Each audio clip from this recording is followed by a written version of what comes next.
in Chicago with Caleb Williams. Also, J.J. McCarthy on the field for the first time as a starter. Find out why he says he's ready for the pressure of being the face of the franchise. A lot of quarterback talk in this show, okay? But we're going to also focus on defense winning championships, and that's why we have Marcus Spears and Louis Riddick here. We're also going to be joined by Ryan Clark, Booger McFarland a little bit later on, so don't worry. The defense is well represented, you guys. Did I miss the wave sweat? Oh, there it is. Oh, okay, thank you. You're on mute, but we read your lips. You said, Boogie, there's the wave. We're going to begin with some news, though, you guys. The NFL fined the Falcons $250,000 and defensive coordinator Jeff Ulbrich $100,000 for failing to prevent the disclosure of confidential information distributed to the club in advance of the NFL draft, all because, of course, the prank call to Shedeur Sanders, which Ulbrich's son was involved in. Here's more from Ulbrich, who spoke today. My actions of not protecting confidential data were inexcusable. My son's actions were absolutely inexcusable. And for that, we are both deeply sorry. The NFL has taken action, and I fully respect the punishment. It's hard because those people should be celebrated in these moments, and they probably weren't as much as they should have been. Louis, there's so many different conversations that have happened around this. I think we all agree that what happened was unacceptable. But I guess to push it forward, how is this still happening? How is there not a way to control this a little bit better, Lou? You know, Laura, I mean, I don't really know if there is a way. Well, one of the ways in which you can control this kind of thing in Jeff's specific case is for him to be more careful as far as who has access to his own personal computer. And make sure that, I guess, even people who are his own, immediate family don't have access to it, and they can't even see it. Although, look, I mean, to be quite honest with you, if I was in that same situation as Jeff Ulbrich in particular, since that's the one we're talking about and the one that's getting most of the coverage, the last thing I would expect is for my son, who understands my own journey, one, as a player, two, as an assistant coach, three, over top of it all, as his father, the last thing I would expect would be for him to violate that kind of like familial trust and then try to use that information to kind of just, play a joke on someone in one of the most important days of their lives. So I don't really, look, I feel bad for Jeff Ulbrich, quite honestly. Look, obviously he could have done maybe a better job at protecting that information, but at the same time, he shouldn't be the one who's up there having the answer for those actions right there, or rather what took place. His son at 21 years old should be up there having the answer for that, because those are the kind of things that I think as a family, as a father with a son, you would trust that he would understand that this is something that is to be respected, not something that is to be trivialized or diminished in any kind of way for the sake of you like having some fun and trying to like play a prank on someone. It really is out of line, out of touch. I think overall, I mean, obviously the NFL probably is now, and teams in particular now are going to really, really safeguard these numbers, these individual numbers of the potential prospects, and only have very few have access to it, like namely an owner, a head coach, and the general manager, and that's about it. Because otherwise, I mean, these are kind of things that you run the risk of happening, and they're just unacceptable. They really are.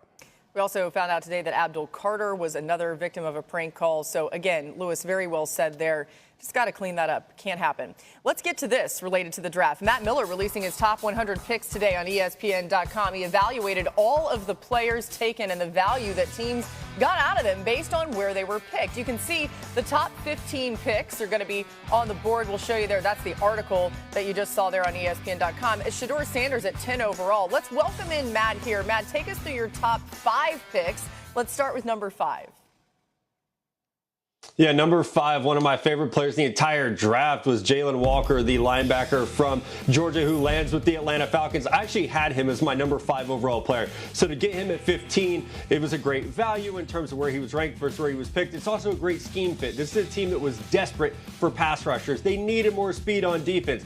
Getting Jalen Walker, who's ready to go right away as an off-ball linebacker and as an edge rusher, really is going to bolster this defense that went heavy on the edge and at safety in this draft. Let's just stay in the SEC because there's a lot of those guys in this article. Jahad Campbell going number 31 overall to the Philadelphia Eagles. The rich get richer. We just saw Zach Bond have an all-pro breakout year with the Eagles in a role that is very similar to what Campbell can do. He could play off ball. He could play out in the slot as a rusher. He could play as a blitzer. He's a spy going against mobile quarterbacks. As long as he's healthy, he's someone that could be very, very special. We got to get Ashton Jeanty in here. The number 3 overall player on my board and the final blue chip player on my board after Abdul Carter and Travis Hunter. He is going to be the focal point of the Las Vegas Raiders offense under Chip Kelly, who wants to run the rock between the tackles. If you play fantasy football, dynasty football, Ashton Jeanty 1-1 this year's draft if you're adding rookies.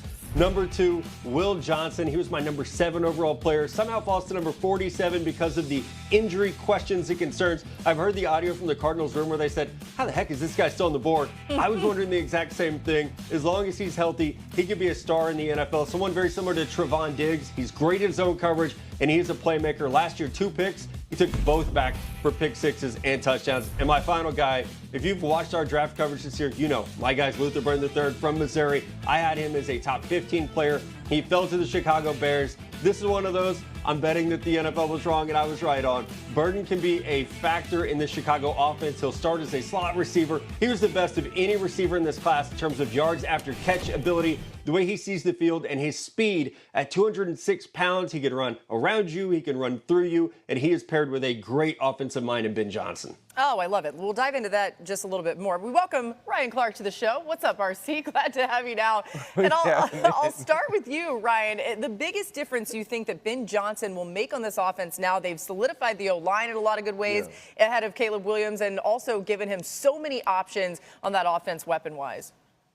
You know what's crazy is as much as they've given Caleb Williams options, I think what Ben Johnson can do to take some of the game off of Caleb Williams is where he'll be most impactful. Look at what they've done with building. Now you have Loveland, who's that Sam Laporta type tight end opposite Cole Kmet. On the outside, DJ Moore, Rome Odunze, and Luther Burden. I love the fact that Matt talked about this guy with his run after the catch. If he comes out last year, I believe he has the ability to go even earlier. He had a year that was a little low on stats in Missouri, but when this guy came out of high school, he was one of the best players in the entire country, and he played that way in 2023. It's going to be run game first into play action to keep Caleb Williams from having to do everything that's above the X's and O's. He won't have to do too much. The big thing is about protecting him first and allowing Caleb Williams to play on time. And when you have these types of players on the outside, that allows you to do that.